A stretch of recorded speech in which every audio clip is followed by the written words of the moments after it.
surrounded by a membrane called the nuclear envelope which protects the DNA and separate nucleus from the rest of the cell। ठीक है, तो यही मैंने आपको बताई थी कि जो चीज़ें होती हैं न्यूक्लियस और डीएनए में सिमिलर होती हैं। सिमिलर होने के बाद जो है वो उनका बिल्कुल जो है वो एक तरीके से जो है वो सेटअप हो जाता है।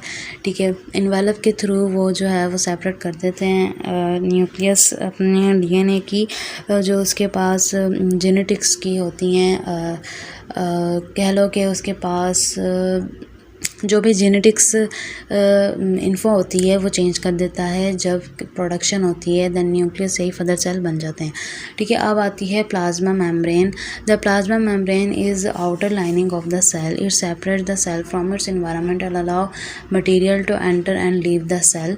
ठीक है, अब प्लाज्मा मेम्ब्रेन क्या होती है? प्लाज्मा मेम्ब्रेन आउटर लेयर होती है सेल की।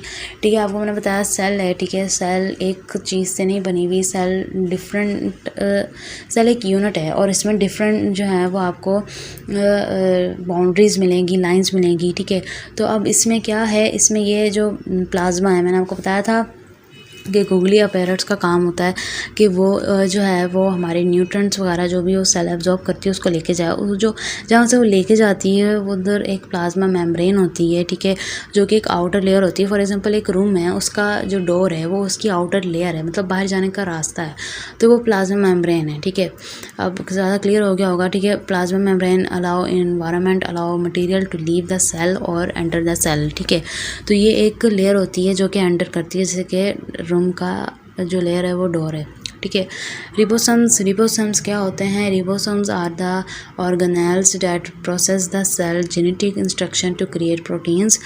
These organelles can float freely in cytoplasm and connected to the endoplasmic reticulum। ठीक है, तो ये क्या है कि ये एक रिबोसोम्स होती हैं जो कि जो प्रोटीन से बनी हुई होती हैं। हमारी बॉडी में प्रोटीन जो है वो सेल के अंदर होता है। ठीक है, न्यूक्लियस के साथ, तो वहाँ पे ये रिबोसोम्स होते हैं जो कि प्रोटीन क्रिएट करते हैं। सेल प्रोटीन क्रिएट करके जो है प्लाज्मा के थ्रू बाहर जो गूगली अपैरेट्स होती है वो प्लाज्मा के थ्रू होती हुई बाहर ले जाती है। ठीक है, तो आगे इनकी मोर फंक्शंस हैं। ठीक है, ये आपको स्क्रीन पर नज़र आ रहे होंगे।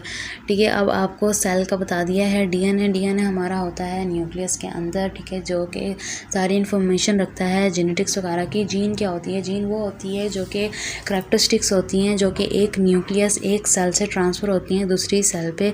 ठीक है, क्रोमोसोम्स क्या होते हैं? Chromosomes is a part of DNA.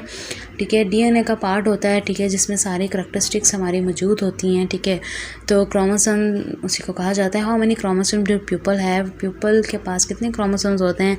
तो every person obtain 46 chromosomes from 23 male and from 23 female. ठीक है, तो गाइज ये हमारा आज का टॉपिक था। आपको डीएनए के बारे में बता दिया। देन उम्मीद करती हूँ आपको टॉपिक समझ आ गई होगी। मिलते हैं नेक्स्ट वीडियो में, तब तक के लिए अल्लाह हाफिज़।